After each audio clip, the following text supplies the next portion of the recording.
my angle. Hey everyone, my name is Nachum Russell, or Russ to most of you, because nobody can say Nachum. And this is my friend Julie Barber I of can Julie's say Canine it. Academy. You're one of the few who can say it. So most of you probably know Julie or follow her page. If you don't, you should.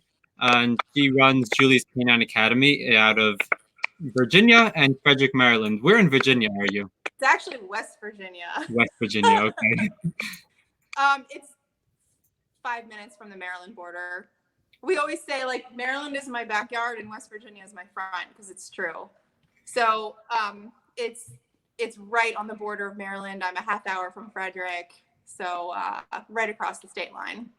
And like a beautiful location too. It's like you have your own park. We are in the middle of the woods on a river with 6 acres. It's pretty awesome. It is awesome. I love watching, like, my favorite part of watching your stuff, besides for like Josh's awesome content, but like is your hikes. Your hikes look awesome. Like that's great.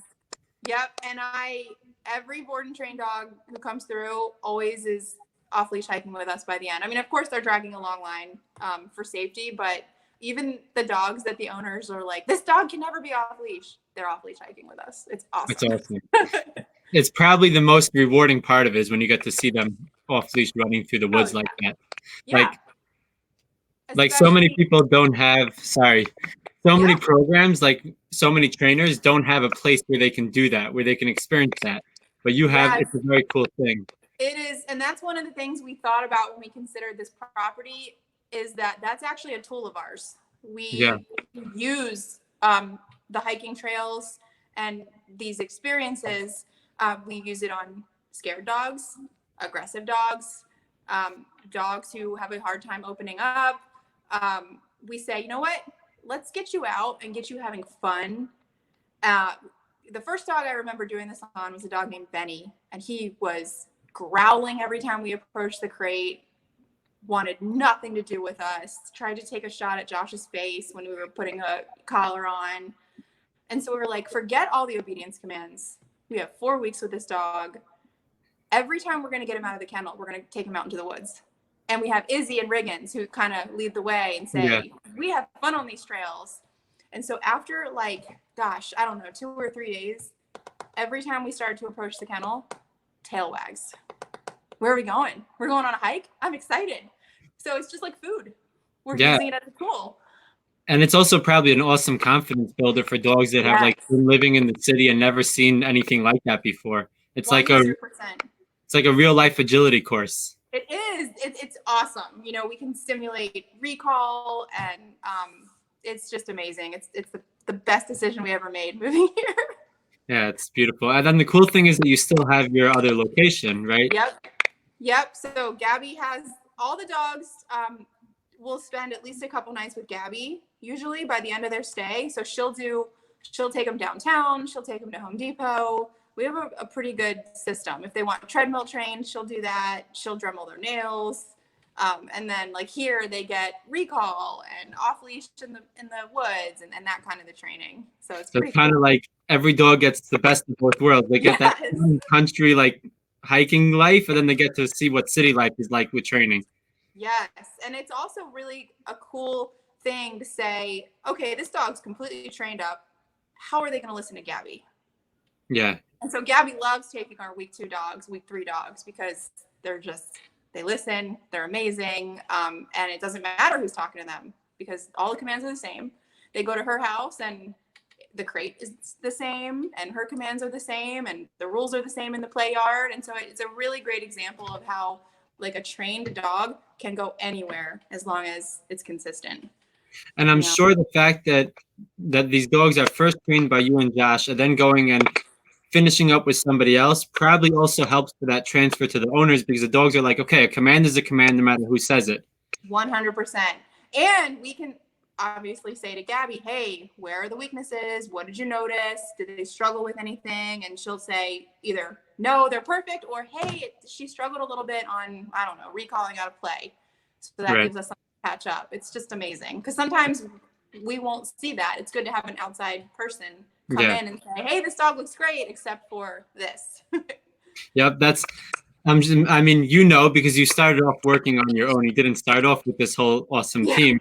But like one of the hard things of being a one-person show is that you don't have that stranger to help you with things. You don't have that second person to practice commands. It's like you got to really be very sure of what you're doing and make sure it works. In my old videos, I used to make my mother walk these dogs, and I used to bring my friends in to do stranger protocols. But yeah, you have to be really creative. But even if you're just working alone, it doesn't. At the go home session, the dog understands Yeah. when you transfer it over. So Yep. Absolutely. yeah. So can we talk a little bit about how you got into all of this? Because I know you weren't always a dog trainer. No, I worked in a hospital, and I'm really glad that I don't work in a hospital right now. It's a good time to not be working in the hospital. Yeah, so I worked in a hospital for 15 years, and I would say like year 11, I just was over. I did not want to do it anymore. I liked the actual job, like dealing with the patients, and I used to do x-rays and MRI and all of that, and I really liked interacting with the actual patients. But there was so much other stuff, politics, paperwork, just lots of rules. 30-minute lunch and not 1 minute more, and where are you, and why don't you have your phone with you in the bathroom, and you have to answer, and you're 1 minute late, you get whatever. There's so many rules, and I just like it got to the point where I was like pulling into the parking lot, like just I don't want to go in. Yep, that's when you know it's time to change. Way before dog training was even a thought in my mind, I was already like not too happy in my career. I really still enjoyed the work, like I said, but it was just everything else. You know, I was gone for 10 hours a day. You know, you get up at 5, you leave the house at 6, and wasn't getting home until after 4 every day. And then you're exhausted. Yeah. So it was just 10 hours every day gone. You're just gone from your house. Yeah, you barely even live at home. It's like it's not even your house. Yes. And so I knew I wanted more freedom to work when I wanted, be my own boss. I just didn't know how to do that. And then I adopted a dog. I adopted Riggins, and I could not find high quality training. I don't know if I just wasn't looking in the right spots, but I just could not find high quality training. So I started to do it myself. And I thought, wow, like people need this. This is a huge need. I needed it. And I just wasn't getting it. And so I, of course, like everyone else, I found Jeff, went to his seminar. I started doing private lessons I started out free. And then it was like something silly, like $30 for 3 lessons. And just to get somebody. I started booking so fast. I was busier than I could ever imagine. Then I started booking board and trains. And when I started advertising that, it was like 6 months booked out immediately, and it never stopped. Wow. What were you struggling with Riggin that you needed training so badly? Oh, so never had a dog before, and I walked out of there with a 90-pound pit bull. Like, this is why would a rescue give that to me? I don't know. And they give you no instructions. He's gonna sleep in your bed. Awesome, you pass. Yep. He was growling at me if I would try to move him off the furniture, if I would try to take a toy away from him.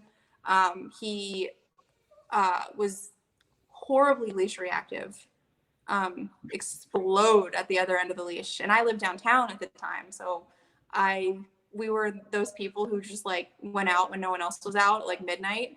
Yep. And like, we did group classes, and I will never forget this. Never forget this. We were in the group class. She was teaching down on a prong collar. Everyone else's dogs were doing fine. I couldn't get him to down. He was stiff as a board. You can picture it. Yeah.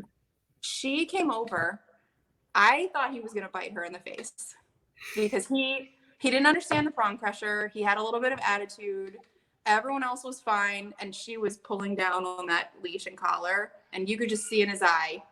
So she said, okay, we're going to stop. We'll do this later. I was like, this is not going to work. So I don't even remember where I was going with this. But yeah, Riggins was a challenge in a lot of ways. He still keeps us on our toes, even like all those dogs do, right? Yes, but There's like, no magic switch. no, and he's still better behaved for Josh than he is for me. Like, he's just that dog that just pushes every step of the way. Yeah. Every step of the way. So do you find that because you have this backstory of your own dog that clients relate to you better and that you can relate to them more? Yeah, and I've actually had a couple clients who said, I actually read your bio on your website, and when I got to the part about this, I thought, wow, I'm dealing with that too, and there's hope.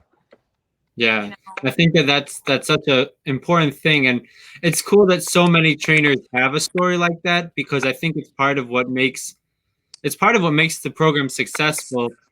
Because obviously, someone could be great at training without ever having a wild child, as I call it. Yeah. But like, if you do have that crazy dog, then it adds another element to it of empathy and really knowing where that client is and what it's like and understanding the struggle. Because if you really just, it's one thing to like say I get it, it's one thing to actually know it because it was once yours, and there's a Yes. different connection you build.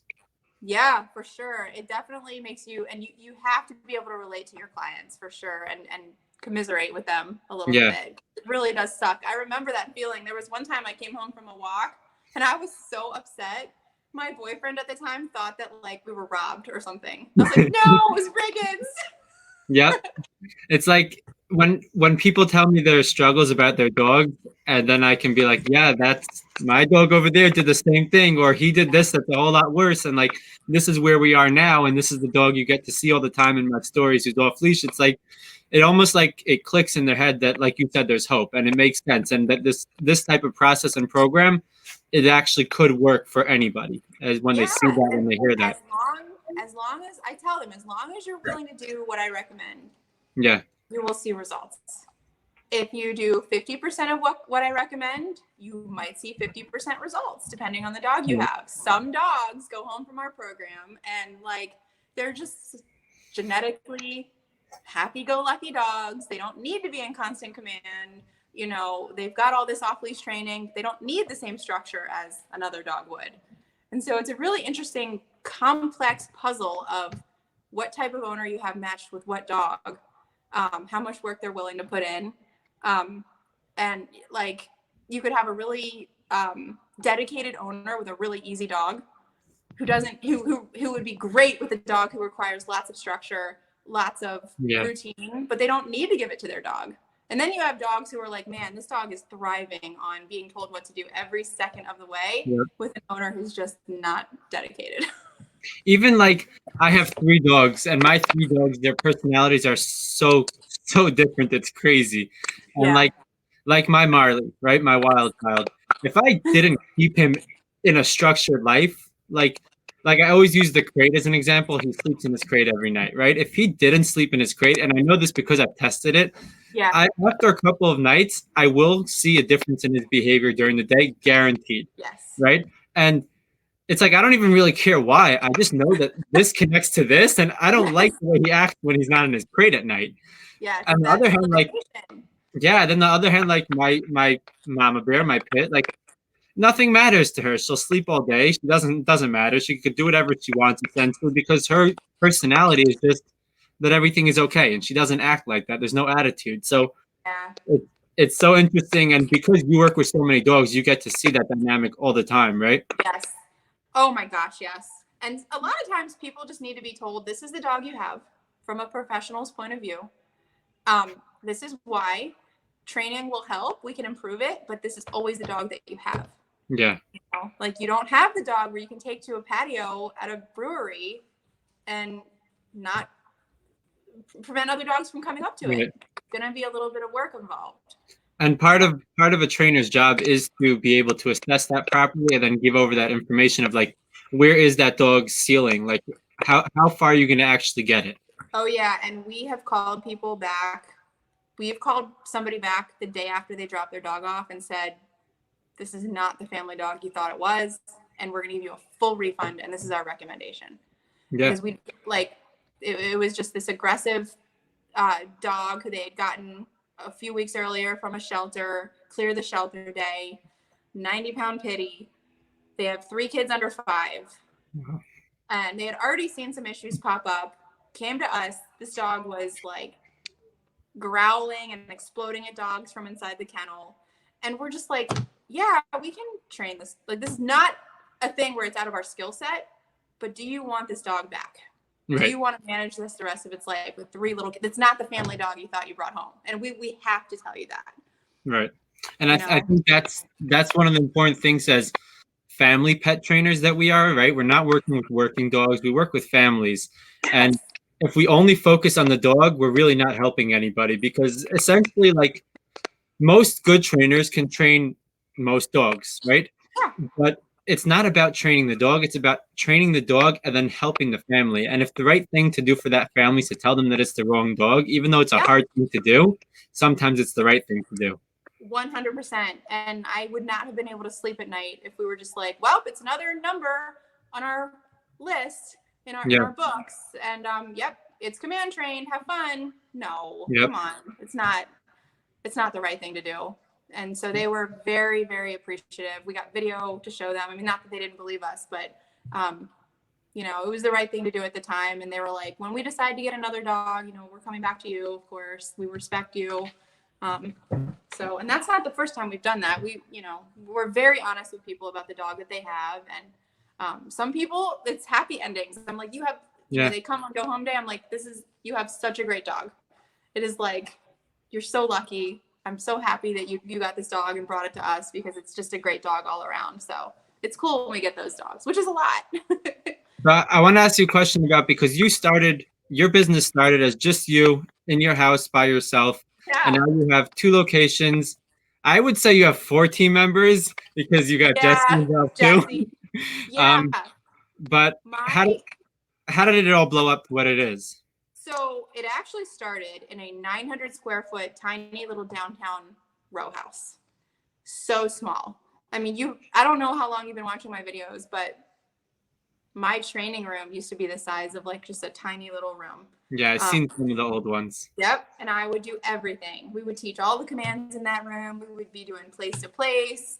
My kennel room was combined with my laundry room. And so I had room for like 4 kennels stacked. Okay. And then we had this backyard that was like long and narrow, like a bowling alley lane. I was doing 2 at a time, 2 dogs at a time, while working full time. Wow. And yes, that is possible. That's a lot. Nothing wrong with that, because when the dog goes home, it's very likely their owners also work. So I need to get used to being in a crate. And so when I get home, I would train, and everything was great. Well, I got so busy. I thought, you know what? I'm just going to quit my job.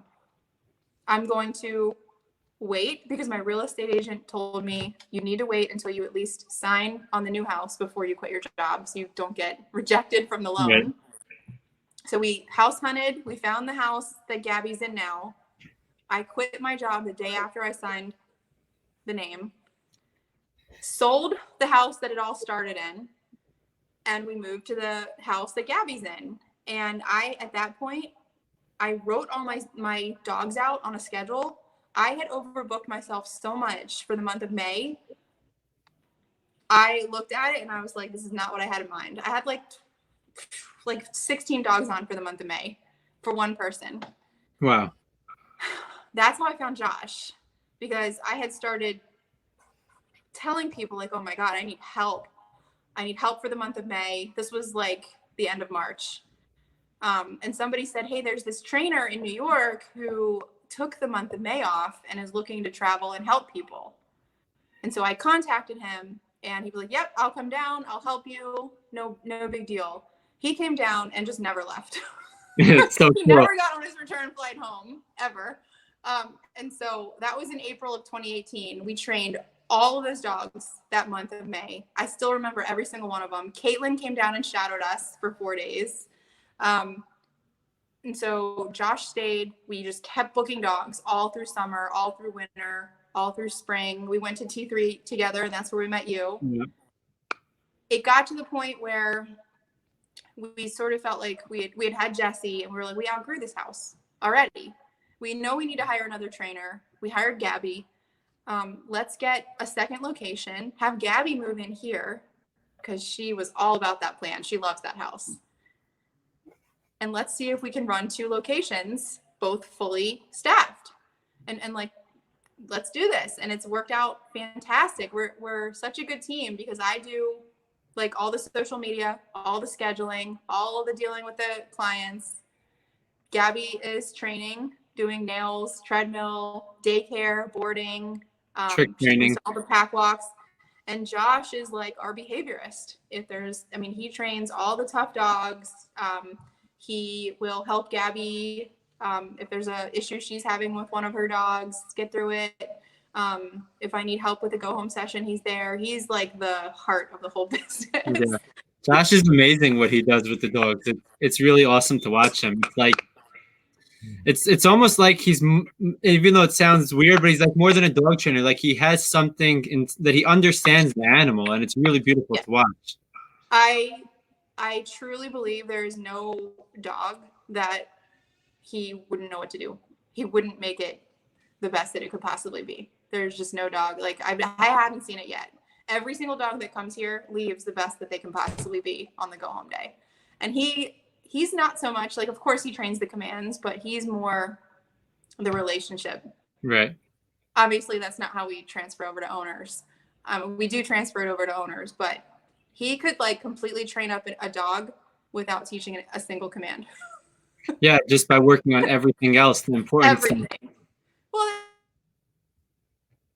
Well, are you there? Oh, there you are. Russ. Yeah, we lost you for a second. Can you hear me? Are you there? Yeah, can you hear me? I can't hear you. You can't hear me. It's something on your end. Are you connected to the Wi-Fi? Hold on, I can't hear you. Can you hear me? I can hear you. I can't hear you. Audio. One second, guys. Can't hear you. I'm so sorry. Should we like end it and start over? Yeah, let's try that. I'm going to remove you from the stream.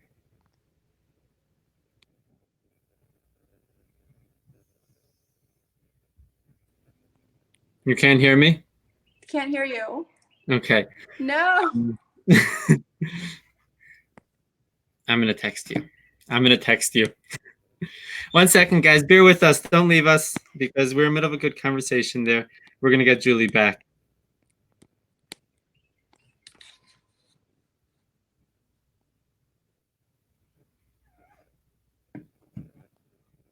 All right, guys. You get to. Are you there? I'm here, but I don't know if you can hear me. So. I can't hear anything you're saying. I'm so sorry. So this is what you should do. Leave. Okay, good. And then come back. And let's see if it works. Let's see if it reconnects. You guys get to look at me, though, and we can talk. Anybody who has anything that you want us to discuss, any questions, any topics, ideas that you want to hear discussed with Julie and I, feel free to post them up in the comments, and we will get to them. Julie will hopefully be back momentarily. It's probably an internet connection on her side because of where she lives, because she's out in the middle of the woods, basically, her house. So she probably doesn't have the best internet. But hopefully she'll be back. But what's up with you guys? If you have, look, I'm wearing a Julie's Canine shirt. I didn't even get to show her. If you guys have any questions, any topics, any ideas that you want to hear discussed, post them up in the comments. Let's see who's watching. What up, Dan? What's up, Megan? What's up, Olivia? Juan? Can you hear me now? Yes, I don't know what happened. I'm sorry. So originally, okay, it's probably my phone started ringing, and so I hit decline, and then it ended. Like it just messed everything up. Yeah, that happens sometimes. It happened with somebody else on here. Okay, guys, I told you she'll be back.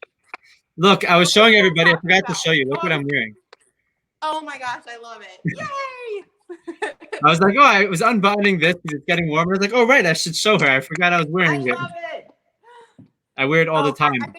I would think I was talking about Josh and just how he has this innate talent to speak to dogs that I haven't seen very many other people have.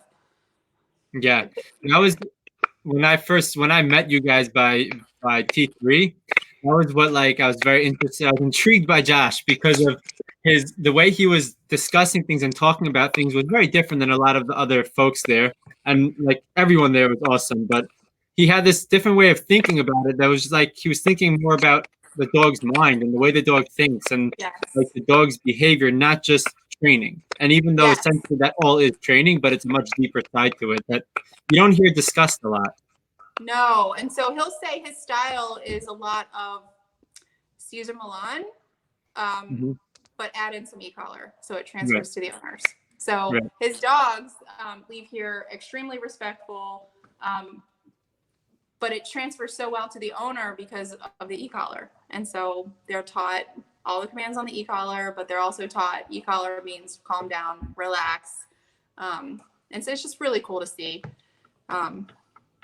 It's awesome. Yeah. One of the things that I started playing around with a lot that I learned from Josh from a more recent video was his, I don't know what you guys would call it, but essentially the way he uses the e-collar to make leash pressure stronger, right, on day one, right? Yes. And it's the way I was thinking about it because I was explaining to somebody the idea of it is that essentially it's like if you just use leash pressure, it's almost like with especially very reactive dogs or very like stubborn dogs that are in their own world. It's almost like trying to cut a steak with a butter knife, right? Yep. Eventually you'll get through it, but it's going to take a while. Yes. And the way that he does it, it just makes it so smooth. It just, and the dog gets it so quickly. Like I just did it with this dog that just came in a couple hours ago, and his whole mindset changed after a half hour of working that little exercise. Yes. I'm going to say all of every single shadow student who's ever come here, their mind has been blown that we go to e-collar on day one. Yeah. And they all leave doing that same thing because they see, why would I waste 3 to 4 days on a prong and then go back? And like you said, a prong collar can be it could be almost more disturbing to the dog. Yeah. Especially those like crazy dogs. And we can be so gentle with that e-collar on day one. I mean, it is just unbelievable. These dogs, and they understand it, and they're not stressed out. They're not freaking out. They're happy and calm and not panicked. And so it's amazing. I'm glad that you picked that up because that's and I don't really watch like that much dog training videos, honestly. I just don't have time, and even though this might sound weird, I'm not always that interested. Like if I'm gonna sit and watch a video, I usually will watch something like that interests me besides dog training because, like, believe it or not, guys, I have other interests. And like I don't have time to sit and watch an hour-long dog training video when I can use that hour to learn something else. But that one, like, it caught my eye when you had posted it, and I was just listening to the way he was explaining it, and it just made so much sense. Like the whole system of it, it was very cool. And Which video? What? Which video was that? It was more recent. Like it was a long one. You started putting up these long videos. Super. Yeah. I don't know the dog's name. I never catch the dog's. I think it was a bulldog. No, it was an English bulldog, I think. Oh, Lucy. Yeah. I have to catch Josh on. Like if it's up to me to be like, oh my God, he's explaining. I gotta get the camera rolling. He doesn't say, let's do a video. No, it doesn't work like that. He's just got to be saying something, and I have to go, this is good stuff. I'm going to record. He doesn't, he doesn't plan any of it. I never say, talk about this. It's just, you got to be there and catch it in the moment. I relate to that so much. I relate to that a lot because, like, I can't create, like, I've kind of trained my mind to, in a sense, to try to be able to create content. But usually it has to just be like in a moment and it works. Like even if it's like when I was doing my daily training tips, 99% of them I never thought about before I sat in front of the camera. I would sit down and just start talking, and after 60 seconds it was over.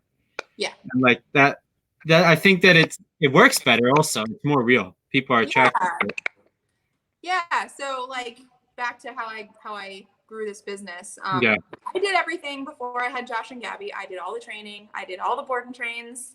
And I did just fine. I mean, it wasn't like, I know my dogs weren't probably going home the way they were today, but people were still happy. And they were a lot better than what they were before. But I think I realized that my passion since I started the business has evolved because I just love the social media part and posting and editing and just putting up captions on the videos and things like that. And then leaving the training to the people like Josh and Gabby. So it's kind of cool to see my evolution in the company. Yeah, it's very cool. It's Yeah. very, I think the whole thing, like anyone who's been following you for a bit, I'm sure I'm sure it's cool for all of us. I know for me, it's been really cool to watch everything evolve and slowly see the changes take place. Like you're slowly behind the camera instead of in front of it, and Yes. Josh coming in, and Josh, almost like Josh coming out more in a sense, like being more himself, showing more of his training, more of his style. And I guess you're there to push that also with the camera, like you said. But it's all been very cool to see and to see it all grow. It's a very awesome idea and a very awesome thing to watch. Thank you. I appreciate it. So let's like you've been doing this for a while. What's your favorite part about? I guess not, even though you are a dog trainer, but essentially you're not training dogs now. But what would be your favorite part of this whole process and everything that you do? Oh, for sure, the go home session. I do all the go home sessions here, and there's just nothing like looking at an owner who's walking their dog. Usually I say this during the off leash heel part, and I'm like, what do you think? Like, and they're just like, I'm in shock. Yeah. This is usually a dog who they can never have off leash. It's always pulled them. They've never walked the dog. And now it's walking next to them off leash, happy, smiling. And there's a moment there. I'm like, remember this feeling. It's so awesome. Yeah. And it's like, it's that moment when things click, right? When you see that click in his head and it all changes. And it's almost like it makes the whole struggle of whatever the 2 weeks or whatever it was that like, there's always struggles in a dog training program. Everyone, you know, and it makes it all worth it. Like when you see that finally click, and you know that at that point the owner knows it was all worth it too, right? Oh yeah, and like we always end ours the same. You know, we always end it with putting the dog in the car in a down stay. They stay in the down as the door's closed, and then usually we hug, which we're probably not going to hug anymore now. Right. And then we part ways, and like after every go home, you're just on such a high because it always goes awesome. And that's my favorite part. Go homes for me, and I'm sure a lot of trainers can relate to this, is like the most exhausting part of it and the most exhilarating part of it. Yes. Well, you go into, I'm sure you can relate to this, what we call flow state. Yes. Where you are not thinking about anything else. You're not checking your phone. You're not seeing the person down the street. You are in the zone. Yep. And it's 2 hours of that usually, and then you have to come off of that. You have to come down from that, you know, and it's awesome. And you know, that flow state, Josh goes into that when he's training a dog. Yes. Do you go into that? I do all the time. I never did. And so I think I lose track of time and everything. Yep. Like if I have something to do, I must set a alarm clock because I can just be with the dog for like hours on end, forgetting what's going on. I think that's how you know that you really, really, really love it and you're really good at it, because I've never gone into a flow state during a session like that. Yeah. But I do at the go homes. Right. And because so I know what you're a teacher. It's a teaching thing. Yeah, it's amazing. That is so cool. I realized that I had that when I used to work. So anybody who knows, like I've probably said my story too many times for everybody already, but I used to work at a dog daycare, right? Before I started training dogs. Yeah. And so for hours on end, my day was spent with a massive group of dogs. And I was usually the one person there. Maybe it was me and one of the girls that worked there. And I was given basically like anywhere from 10 to 40 dogs and told, you're in charge of them. Make sure they don't fight and make sure they're not too loud. Oh my gosh. So, and here's your tool. It was a spray bottle, not conditioner in it, but it was a spray bottle with water. And that was the tool used to keep them relaxed. Eventually, I ended up bringing like dressage whips in and teaching everybody how to use it. But that was a long process to get there. But what I learned how to do, and I taught myself how to do, is how to relax these dogs without any tools. And I realized that I would go into this state, like you were saying, a flow state. I would go into that, and it would literally be like I didn't know what was going on around me. Like someone could be on the other side of the room calling my name, and I wouldn't hear them. They have to come tap on my shoulder because I would get so in tune with these dogs in such a state that it was almost like was like I was high, essentially. Yeah. Like I wasn't I Like, wasn't there, and it was cool. And hours on end would go by, and then like my shift was over because yeah. I would just get into the zone with them. And you probably had never had any fights. When I was in there, no, the Yeah. fights would always happen when I'd walk out. Yeah, 'cause Um, you have the and influence over all of them. yeah, it was very, very cool that I I use that all the time. Even though I'm not dealing with, obviously my whole life is very different than it was then in terms of how I am with dogs and everything and how I work with them. Like I'm not having a bunch of psycho dogs in a group together, but I use it like all the time. The same ideas, like how I talk, like I believe you can use breathing to relax dogs, and it might sound hippy dippy, but No. yeah, and I've trained myself to do that, and that was when I would get into this state because I would get myself very relaxed, and I would, if you stay moving when you're with packs of dogs, if you stay moving the entire time Yes.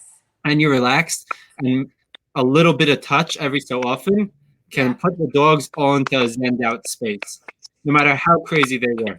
And I used to do it with big groups of dogs, Yeah. and I do it now still in a smaller sense, even if it's just one on one. Like if I'm taking a dog who's psycho, and that's his, that's like my official diagnosis. Yeah.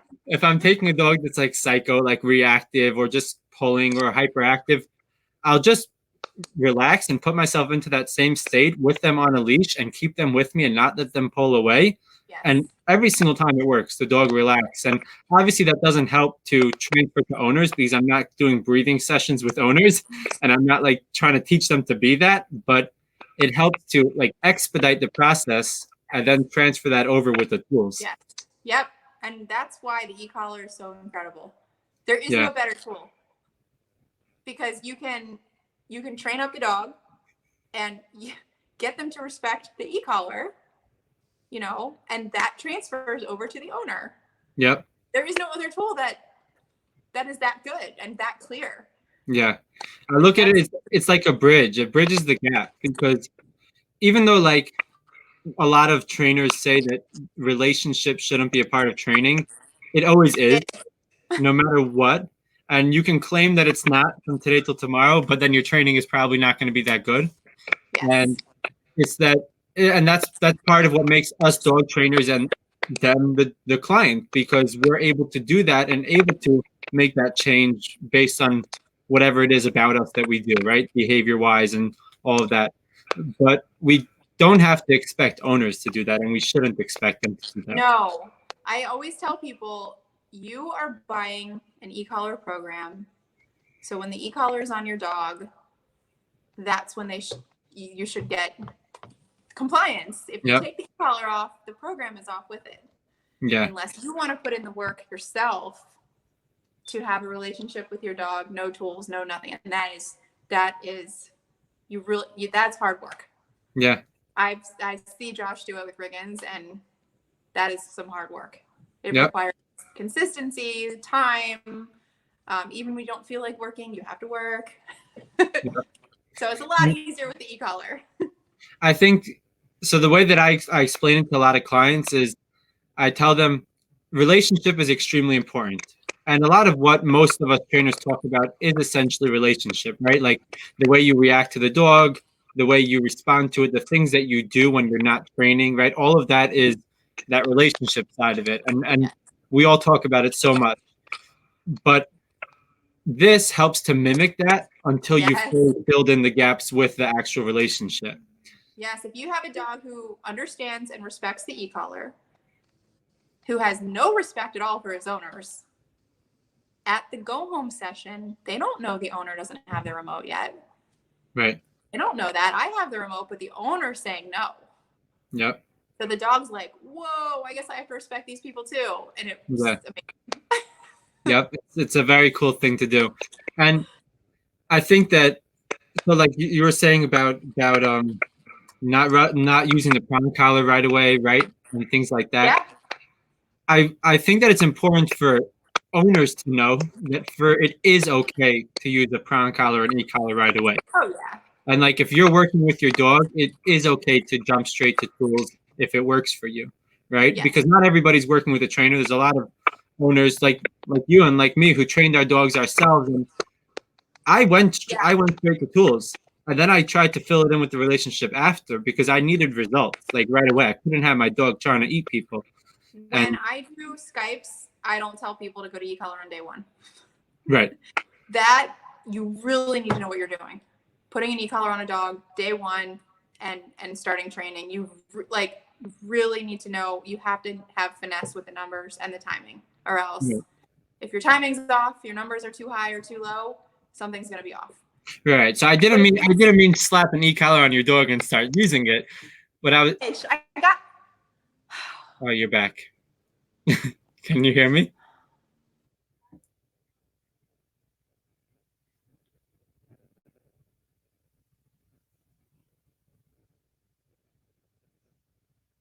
Did we lose you again?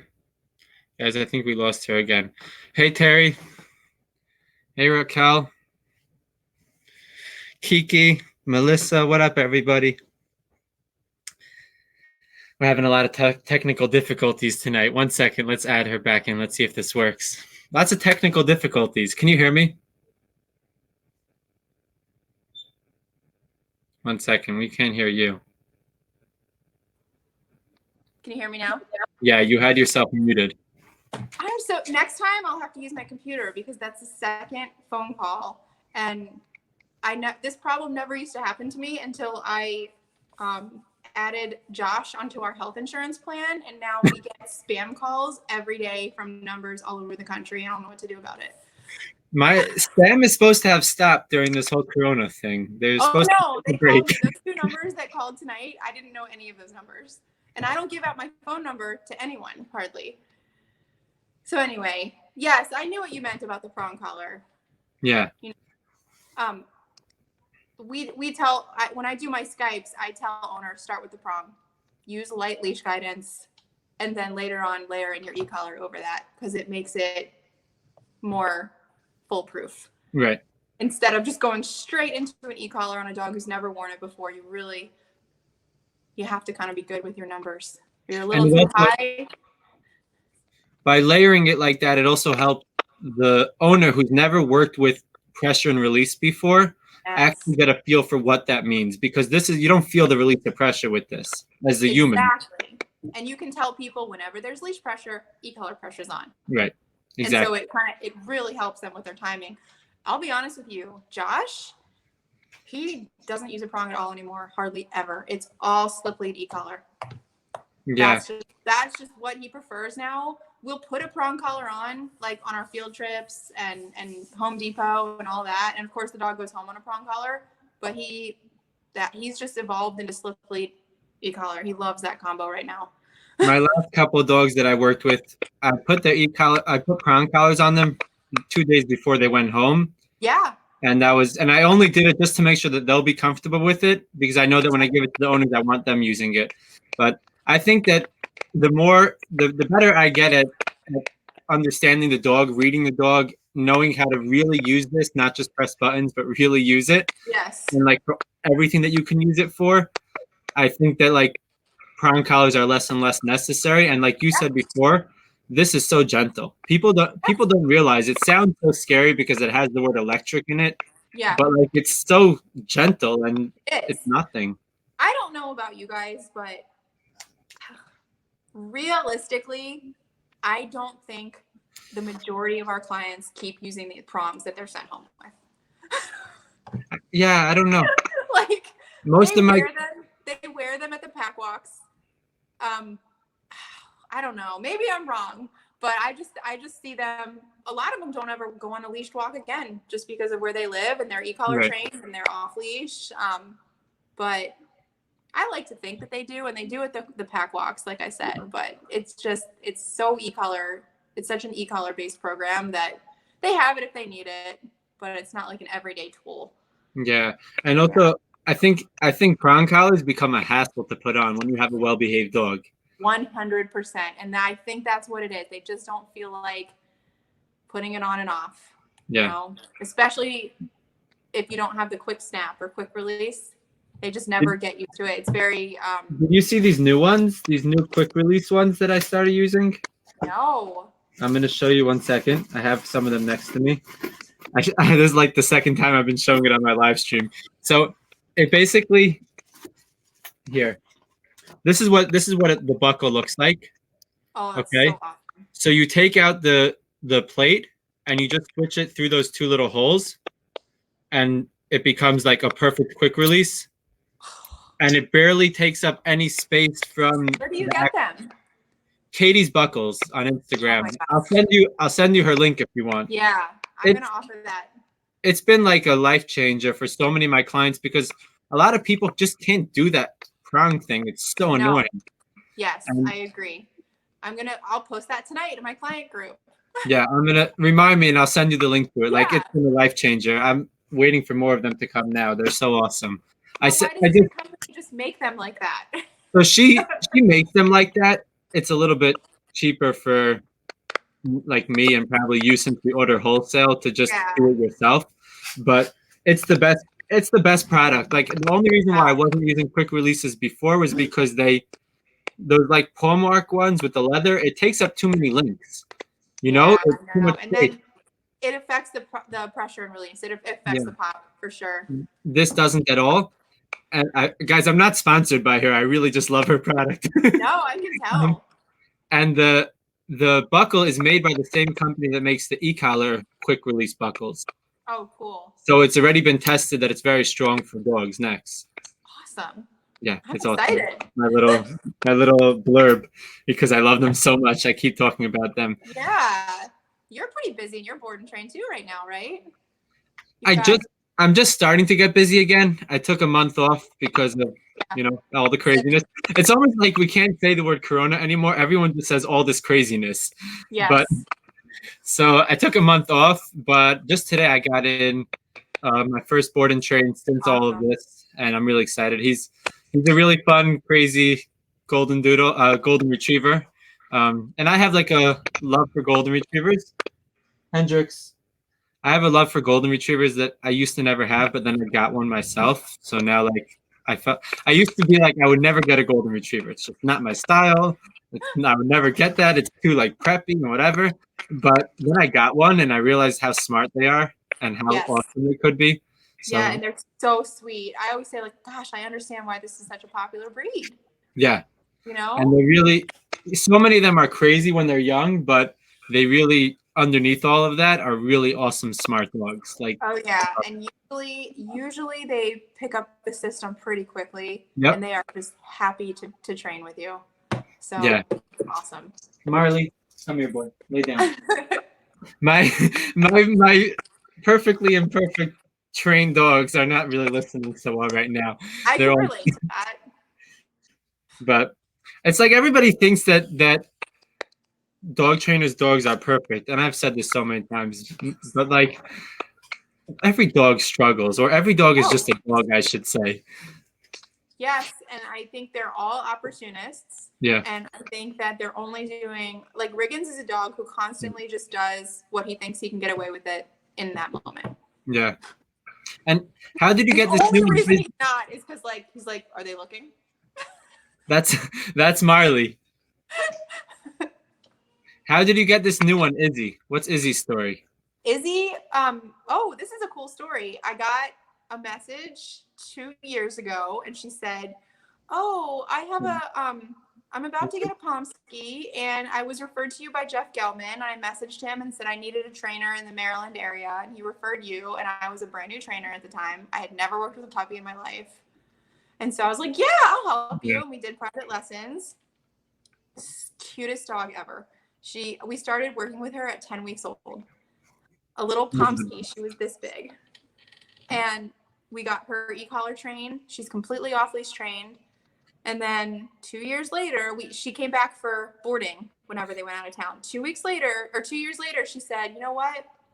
We have decided to buy a van and travel not just America, but they were like Canada and Mexico and South America. And Izzy is really car sick, like true car sickness, like needs Dramamine, vomits. She's just not going to be a good passenger for van life.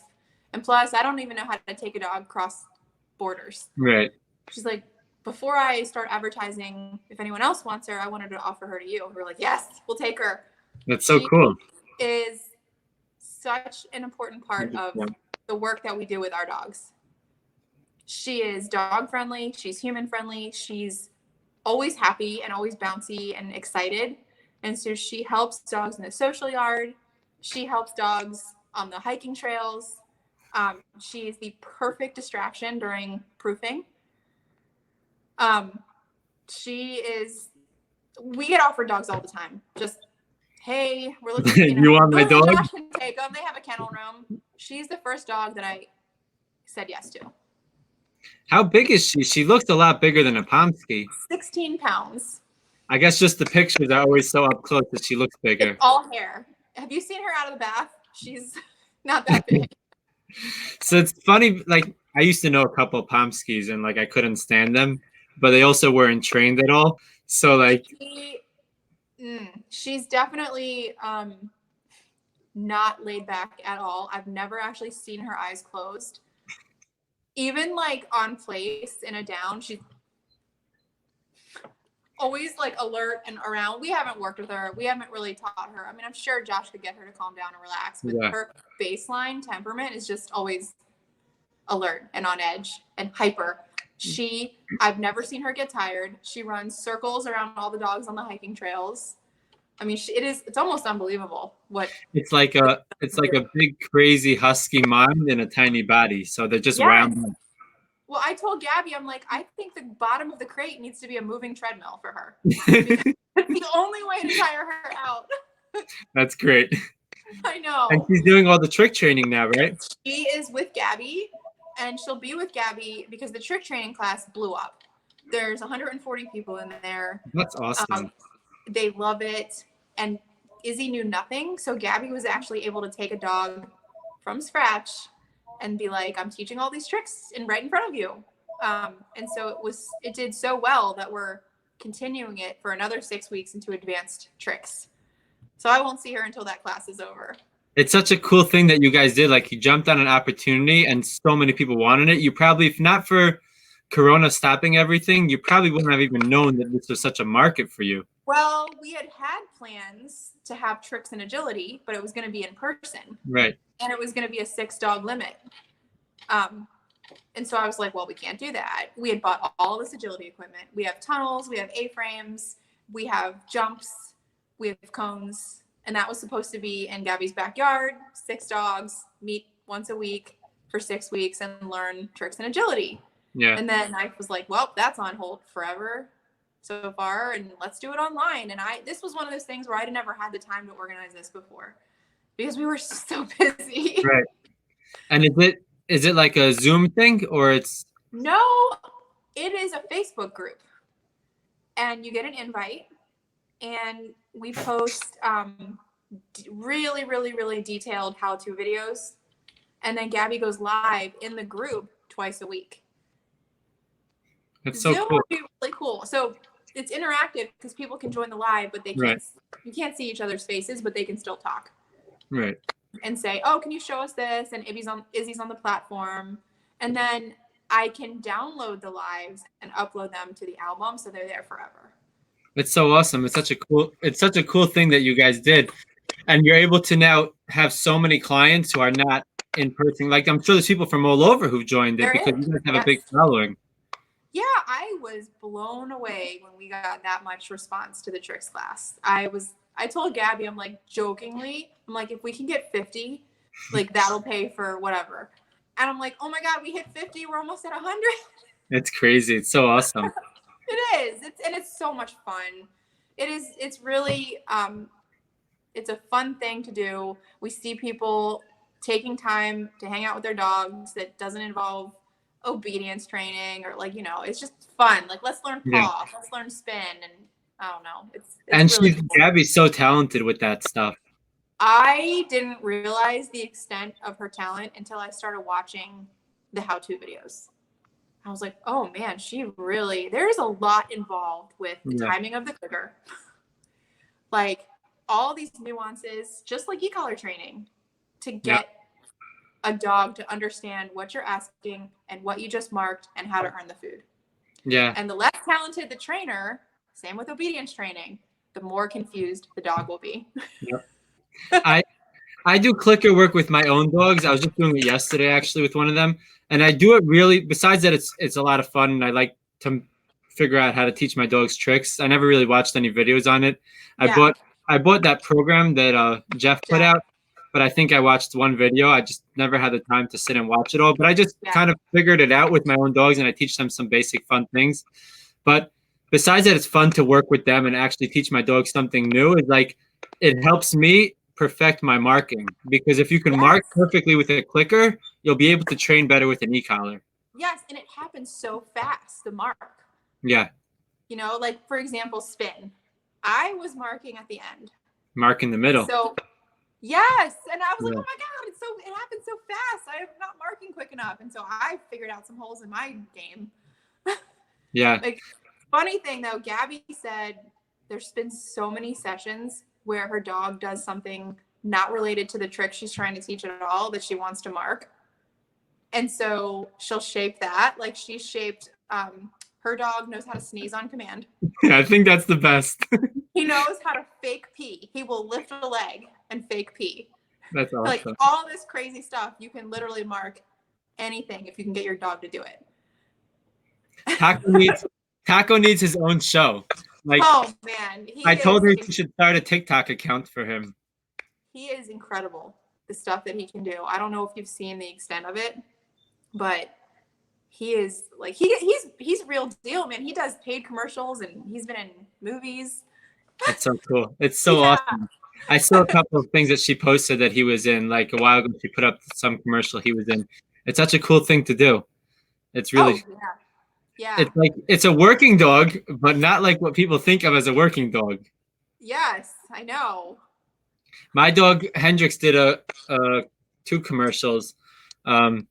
He wasn't doing any tricks. He was just being his good-looking self.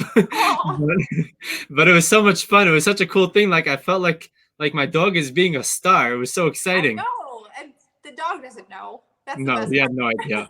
He had no idea at all. Like he was just like, "Who are these people? Like, why are they touching me? This is so strange." Oh, it's so funny. We did a AKC commercial for their online TV show, and it was like, well, what were they talking? It was basically like advertising like a bandana, and some dog foods. And then they're like, "Do you want to keep the dog foods?" And I was like, "No, I don't believe anything you just said about it." I was like, "It looks like trash, but thank you." What do you feed your dogs? My dogs are on raw. Oh, yeah. Nice. So they're on raw, and then if I'm doing like training, I use these thingies. Like it's freeze dried raws, Got so it. that they don't eat anything but raw ever. Like I don't let them have anything. What do you do if a board and train dog comes in on raw? Do you have like a fridge you can put it all in? Yeah. So I had one that came in on raw. Like I'm very pro raw, so I'm gonna try to accommodate and make it work. But what I like is if they're on raw, if they can use like Instinct has like those frozen pellets, the small ones, because that's like still, if it's still frozen, you could also use it for training. Yeah. You might just want to put on gloves because it eventually gets gross. Are you but using also, food like, a lot with your dogs? What? Are you using food a lot with your dogs in training? I use food with 99% of dogs that I work with. Yeah. But it's just each dog I'll use it differently. Yes. So like some dogs I'll start with food, and some dogs I'll add food in later on. It really depends on, like, if a dog needs like an attitude adjustment, as I would call it, right? Then I'm not going to go straight to food because that's not what's going to help me. But I will bring food into the picture afterwards because it's been very successful in helping glue it together. One of my favorite ways that we use it is if we're like halfway through a program and we're like, are you genuinely confused, or are you just having an attitude moment? Right. We'll bring out some food, because if they want that food, they will do whatever you're asking them right away. Right. But if they're still confused, you can see that. And so it kind of helps us figure out, do you need more help? Do you need more training? Or are you just being like stubborn? Yeah. And it's an important thing to know the difference, because like, okay, it's so many times people who will confusion with like brattiness, and then the dog is getting corrected for something that it doesn't really know what you're telling it. It's $1 million question. We just had somebody ask that to Josh at a Skype. Well, how do I know if my dog's being confused or being stubborn? And I'm like, he's like, you have to know how to read that dog in that moment. Yeah. And you can have, this is the thing, you can have a stubborn dog who is also confused. Right. Yeah, they can coexist. There's no reason why not. Like, stubborn people get confused about things. Like, I need help, but I still don't want to do it. Right. So even if you tell me what to do, I'm not going to do it. I'm not doing it. Yeah. So those are some tough dogs to train, let me tell you, because there's a mental block, but they also need help. They don't have all the knowledge yet. There's just so many different variations. It requires a lot of patience. When I first started training, I didn't use any food at all. Like, because I learned training from kind of an old school trainer who was like very compulsion based. Yeah. So I didn't, and it works, but it also doesn't work. Like, I know. And it's so important to have both. But I learned a ton from him. Like, I owe a lot to what I learned from him, and I incorporate it all the time. But his thing was like, don't use food. Make a dog do what you tell him to do. And like, he would like use food if like the client really wanted him to, type of thing. He was very old school. Like, he trained dogs for Vietnam War, and so his mindset was very different than the average dog owner or dog trainer that exists now, right? Yeah. So when I first started, and people would be like, aren't you going to give the dog treats? And I would be like, no, like, he has to learn to do it. Yeah. But I started to notice that like the dog was doing it, but it wasn't with the same like enthusiasm as I could have gotten if I would have. And I think, I mean, like anything, food is a tool, and you can completely screw a dog up with using food. Yep.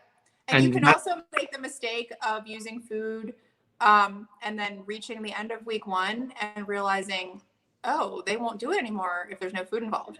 Right. Whoa. So the way I do it with a lot of dogs, and I kind of layer it. So I use food as one of the layers. So I'll start teaching with most dogs, I'll start teaching the majority of their stuff using food and basic leash pressure, but food. And then I layer things over. So it's step by step, so that by the end, obviously, I'm weaning out the food all the time, but it's just a part of the process. I look at each one as like another layer of a language you're teaching, right? Yeah. So like, dogs naturally understand food and they naturally understand body language. So if I use those two to translate leash pressure, it's going to work really well. And then if I use leash pressure to translate e-collar, it's going to work really well. And it's truly balanced. Yeah. It really is. That's awesome. Yep. Yeah, so that's the way I've been doing it. I used to slap a prong collar and an e-collar on a dog as soon as I met them and go straight to that, but it wasn't turning out as nice. Yeah, well, you have to find your own way, and the only way to do that is by working with dogs and seeing what works. And that's what Josh did. That's what I did. Yeah. And I'm sure like every dog you work with, you learn a new thing. Even if it's very small, you're going to learn something different. Yes. And there's also a couple dogs where they've made us change what we do completely. Hey, what we normally do isn't working for this dog. We need to figure something different out and think outside the box. Every now and then. I would say like 3 dogs total in 2 years have not responded to like our typical program. It's like, all right, what can we do here? How can we evolve this? Yeah. And they're going to teach us something. Yeah, and the ones that really challenge your go-to style are the best ones to have. Yes. Yep. Yeah. For sure. Need more of those. Like those are the dog training teachers, really. Yeah, it's true. It really is. All right, so here's my question. I ask this question to everybody I chat with. If there was one thing that you can broadcast out to every dog owner that they would know, that you wish every dog owner knew, what would it be? That e-collars are not just for bad dogs. Oh, I like that one. That's the first thing that came to my head. I don't want you to not send your dog to training just because you think that e-collars are only for dogs with behavior problems. E-collars are for dogs that you want to be off leash. Yeah. Period. You could have a 6-month-old golden retriever with no behavior issues at all, that you want to e-collar train because you want to take it to beaches and hiking trails and just have it be free to be off leash and have a way to communicate with it without a leash at a distance with distractions. And it's not because it's a dog with issues or you've struggled with in any way. You just have this foolproof way of communicating with it. And so that's what I want to tell people. And that's like my mission. It's almost like you could communicate without a cell phone. Like I can technically write you a letter every time I want to talk to you, but it's so much easier if I just send you a text or pick up the phone. It's the most amazing tool. And I don't want it to have that stigma. Oh, it's the last resort. Well, we tried everything else. It's like, no, like I want to be training dogs that you can enjoy that aren't all problem dogs. This isn't your last resort. I want you to be excited for it. You know, I don't want this dog to live a life connected to a string at all times and watch out if it escapes the front door, it's gone. No. Yeah. If most people who look at e-collars as a last resort would have started earlier with an e-collar, they wouldn't ever need a last resort. That's my thing. And so that's what I wish I could broadcast. That's the first thing that came to my mind when you said that. I love it. So somebody had an e-collar question specifically for you. What's the youngest age you will start e-collar training with a dog? So our program starts at 6 months. And I know you can start e-collars before that, but I just don't have any experience. We do 24 weeks. You work with puppies at all? No, we're talking about it with Gabby. But the problem that we're running into now is that we're just so busy that people contact us, and by the time we have an opening, their dog is already ready for the 6-month program. Right. You know, so we'd have to figure out a way to because when they come to us, the dog's probably 12 weeks old. Yeah. We would need like an immediate opening or an opening in 2 or 3 weeks. Yeah, that's the hard thing about puppy training is like, if you can't do it immediately, then it's no longer a puppy. I know. Puppy training. Yeah, so we'll take dogs starting at 6 months. I think we've taken a dog at 5 months and it was fine. And it's just such a good age to get them in because you literally are training behaviors before any true bad behaviors even start. What made you guys decide that 6-month mark? Because some people start earlier, some later. Well, I think 6 months is when you can start. It's not so much a puppy anymore. It's growing rapidly. It's able to hold. Really, the main thing is the bathroom. Yeah, you don't want to be doing that. We're not getting up every 3 hours and letting this dog out overnight. Yeah. So 6 months just seems standard to start e-collar training as an adult dog, and it's worked out really, really, really well for us. Yeah. Is that your limit as well? Yeah, that's why I was curious what made you come up with that. So I have recently in the past maybe like 5 or 6 months started a puppy program because I've had so many people reaching out to me about it, and I could my schedule is not as busy as yours yet, so I could make that work. My puppy program, I usually do either 1 or 2 FaceTime sessions or 1 or 2 in-home sessions with the client, teaching them, basically going over, it's less work with the dog and more teaching the owner like how to manage their puppy's life, potty training tips, all of that stuff. I don't like taking dogs if the owner hasn't put in the work to potty train it yet. It's like, you do that yourself. If you can't do that, then I can't really help you. I cannot live with a 1-year-old and a puppy that I need to take out every 3 hours. Right. Exactly. So I try to get with I've had a bunch of people reach out to me. Even in the past 2 weeks, I've had at least 4 or 5 FaceTimes that were all just first-time puppy owners. And it was very cool. They reached out right when they got the dog and wanted to start right away, which shout out to all of you guys. You're awesome for starting right away. Yeah. So I do 2 FaceTime sessions with them. And then when the dog is 14 weeks old, it comes to me. And I start to teach them also how to work on basic commands using food, how to start what do they call it? Loading the markers. Yeah. Right. So they start to teach the dog yes, and they start to teach the dog no, because that usually comes up in the first 2 nights. Yeah. So they start to do all of that on their own. And then at 14 weeks, the dog comes to me and I introduce it to a prong collar at 14 weeks. I know a lot of people think that's nuts and we shouldn't do it, but it works great. Yeah. And it's all about how you use it. Yeah. Seriously, it's just a tool. Right. So I introduced them to prong collar pressure at 14 weeks old.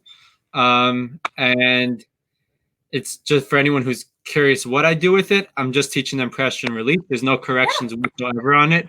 And then the owners are then able to start to really implement things as the dog grows and start to build duration and things like that at home with that pressure and release. And then most of those clients end up coming back for a full program and the dog is 6 months old. What an amazing program to offer them. Yeah. Really. That's awesome. Yeah, because they're going to want full e-collar off leash. Yep. And once they see how much they get out of like that basic stuff, they're like, okay, I want all of it. Like, give me the rest. Yep. Yeah.